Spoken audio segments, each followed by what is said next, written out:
Hello and welcome. आप देख रहे हैं सी एस विद सोहराब और आज का हमारा टॉपिक है कंप्यूटर जनरेशन और इसकी हिस्ट्री के बारे में।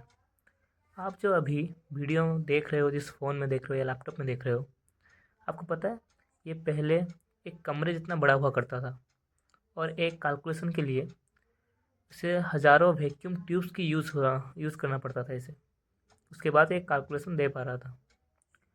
तो ये आप सोच रहे हो इतना पावरफुल बना कैसे, और इसे डेवलप करने में लगभग 80 साल लग गए। और उसी डेवलपमेंट को समझाने के लिए कंप्यूटर जनरेशन यूज़ होती हैं। कंप्यूटर जनरेशन को 5 जनरेशन में डिवाइड किया गया है। तो आज हम पढ़ते हैं फर्स्ट जनरेशन। 1946 से 1959 तक जितने भी कंप्यूटर बने उन्हें कहते हैं फर्स्ट जनरेशन कंप्यूटर्स। ये किसके द्वारा बनाए गए थे?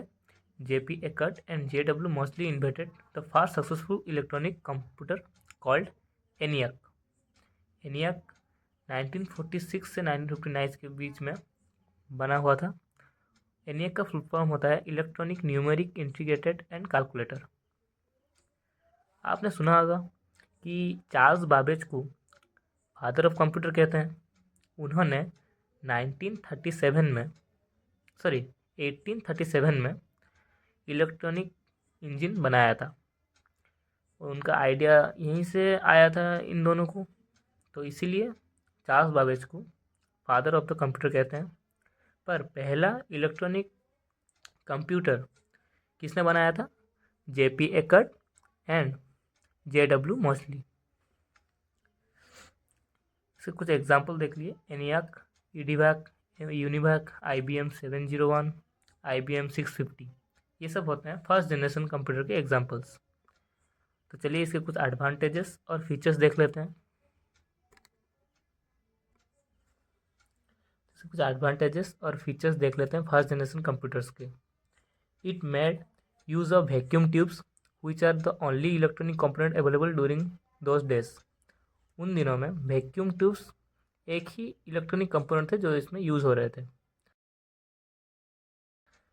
These computers could calculate in milliseconds. First generation computers कितने में कैलकुलेट कर रहे थे? मिली सेकेंड्स में कैलकुलेशन कर पा रहे थे। इनमें कुछ डिसएडवांटेजेस देख लेते हैं। इसके डिसएडवांटेजेस हैं, these were very big in size, weight about 30 tons. ये बहुत बड़े होते थे और इनका साइज एक कमरे जितना होता था और वेट 30 टन के करीबन होता था। These computers were based on vacuum tubes. मैंने बताया कि वैक्यूम ट्यूब से ये बनते थे और ये बहुत कॉस्टली हुआ करते थे। और इसमें मैग्नेटिक ड्रम्स यूज़ होते थे इसके इंफॉर्मेशन को स्टोर करने के लिए, जो कि आज के कंपैरिजन में बहुत ही स्मॉल अमाउंट का इंफॉर्मेशन ये स्टोर कर पाते थे। Vacuum tubes requires a large cooling system. Vacuum tubes जब भी कैलकुलेशन करते थे वो बहुत हीट प्रोड्यूस करते थे, तो उन्हें कूल करने के लिए एक लार्ज कूलिंग सिस्टम का यूज़ होता था। वेरी लेस वर्क एफिशिएंसी, इनका काम बहुत ही कम हुआ करता, आज के ज़माने के कंपैरिजन में बता रहा हूँ।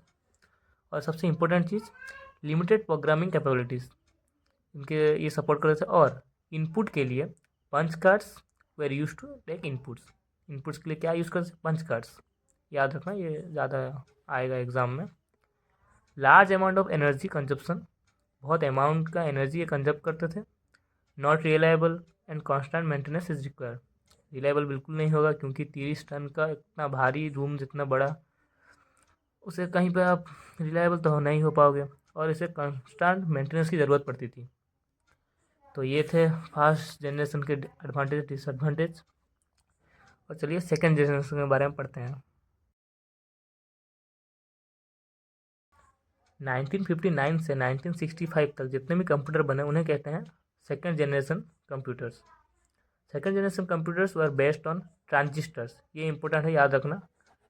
ट्रांजिस्टर यूज़ होते थे सेकेंड जनरेशन कंप्यूटर्स में वैक्यूम ट्यूब्स के बदले में।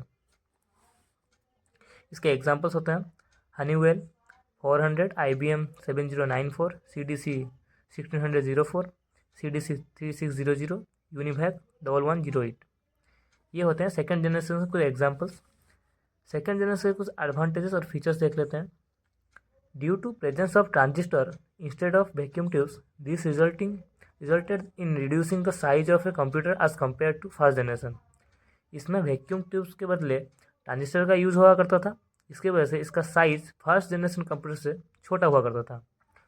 ट्रांजिस्टर के यूज़ की वजह से less energy and not produce as much heat as first generation, ना ज़्यादा हीट करता था और बहुत ही कम एनर्जी में ये काम अपना कर लेता था। इसमें असेंबली लैंग्वेज और punch cards use for input, अभी भी पंच कार्ड्स यूज हो रहे थे पर असेंबली लैंग्वेज भी उसमें यूज होते थे।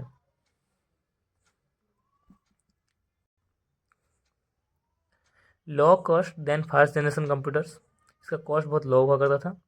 Better speed calculate data in microseconds, ये बेटर स्पीड प्रोवाइड करता था और कैलकुलेट ये माइक्रो सेकेंड्स में कर देता था।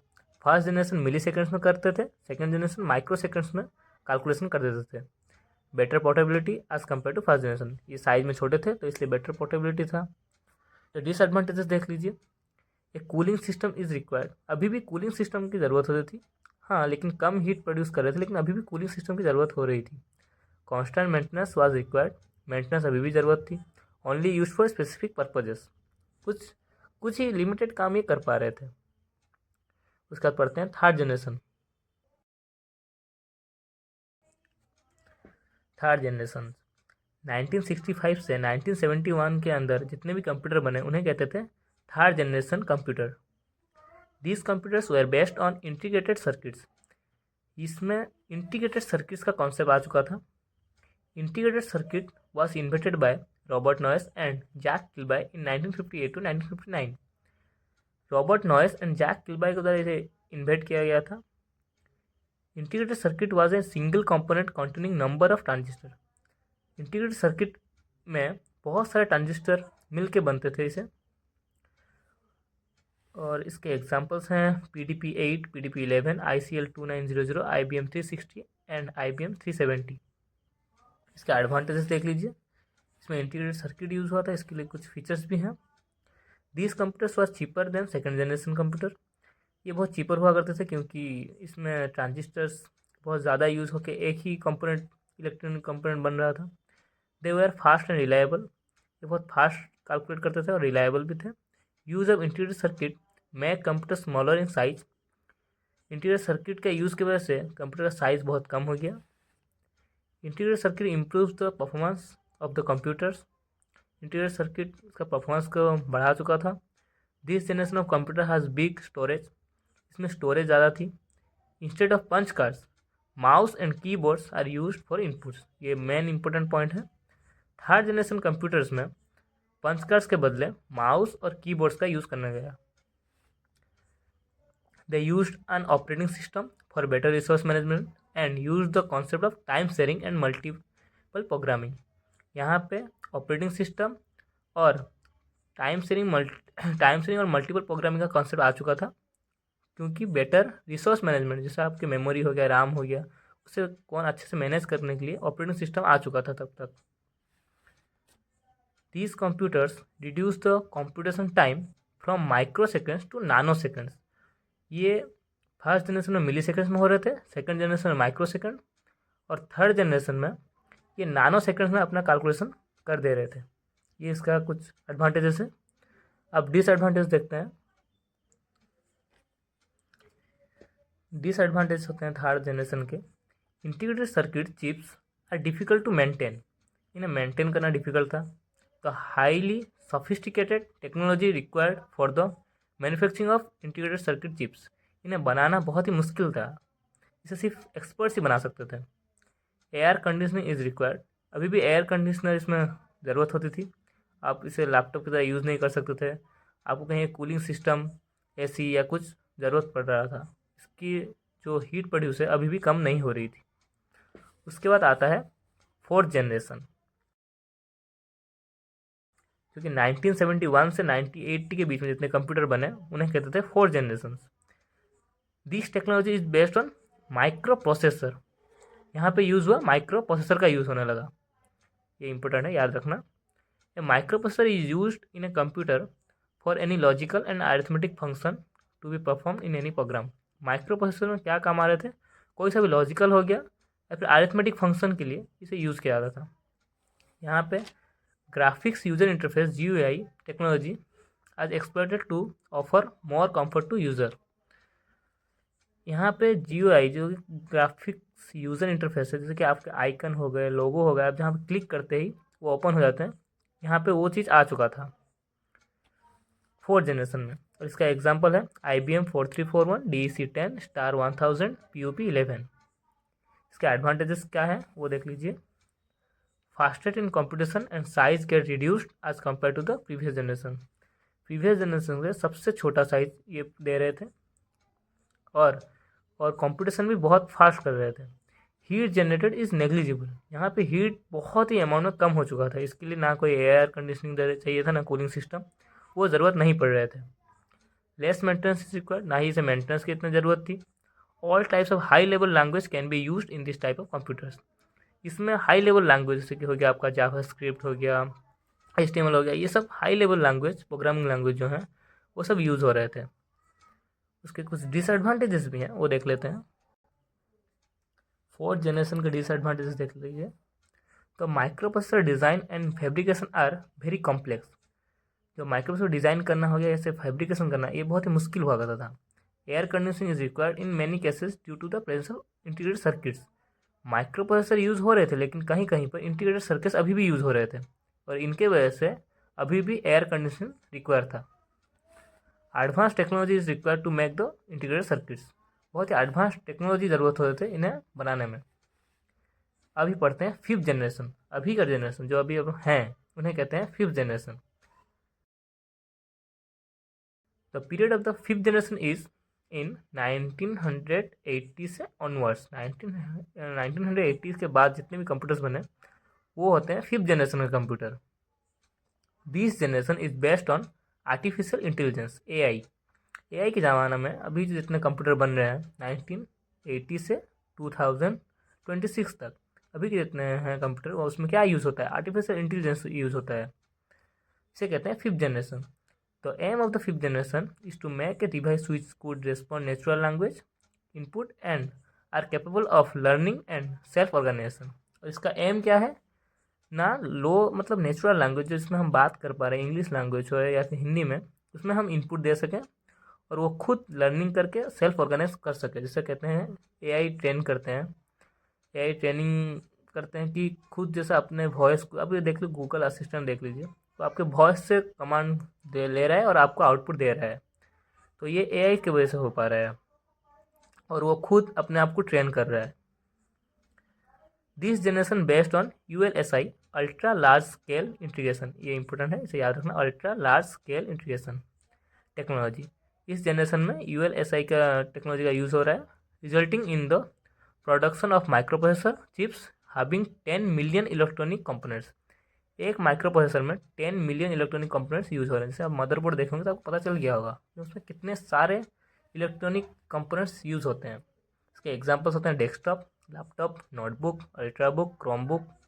ये सब 5th जनरेशन के कंप्यूटर्स का एग्जाम्पल है। कुछ एडवांटेजेस भी हैं। It is more reliable and work faster. ये बहुत रिलायबल है और बहुत जल्दी काम करता है। आपने क्लिक किया वीडियो ऑन, आपने क्लिक किया वीडियो पॉज, और बहुत रिलायबल है। अभी आप कभी मोबाइल कहीं पर भी लेकर जा सकते हैं, आ सकते हैं, तो ये ज़्यादा रिलायबल है। It is available in different sizes and unique features. ये बहुत डिफरेंट साइजेस में होता है, जैसे लैपटॉप हो गया, बड़ा स्क्रीन हो गया, या फिर मोबाइल छोटा स्क्रीन हो गया, और यूनिक फीचर्स भी होते हैं इसमें। It provides computers with more user friendly interfaces with multimedia feature. और ये बहुत यूज़र फ्रेंडली इंटरफेस प्रोवाइड करते हैं, जैसे कि आज के छोटे छोटे बच्चे भी हैं वो मोबाइल यूज़ कर पा रहे हैं। तथा disadvantages, they need very low level language, they may make the human brain dull. Disadvantages में they need very low level language, इसमें हम ह्यूमन लैंग्वेज जो है इंग्लिश उसे यूज़ कर रहे हैं इसका इनपुट्स के लिए। डिसएडवांटेजेस में क्यों? ये ह्यूमन ब्रेन को डल बना रहा है, कमज़ोर कर रहा है, हमें ज़्यादा सोचने की ज़रूरत नहीं पड़ रहा है, तो इसीलिए ये डिसएडवांटेजेस में आता है। और आज की वीडियो में इतना ही था। कंप्यूटर जनरेशन और हिस्ट्री के बारे में हमने सारा जितना कवर करना था कवर कर चुके हैं। और प्रीवियस वीडियो में कंप्यूटर का टाइप्स और उसके बारे में था। जो नहीं देखा है देख लेना, डिस्क्रिप्शन में लिंक दिया हुआ है मैंने। और टेलीग्राम चैनल जो है उसे ज्वाइन कर लेना। इसकी जितने भी नोट्स हैं, हैंड रिटन नोट्स नहीं, जो मैंने बनाए हैं PDF में, वो वहाँ पे मौजूद है। फ्री में ज्वाइन कर सकते हैं और पा सकते हैं। और चैनल पे जो भी नए हैं वो सब्सक्राइब कर लेना। ठीक है, इतना ही आज के लिए। Bye bye.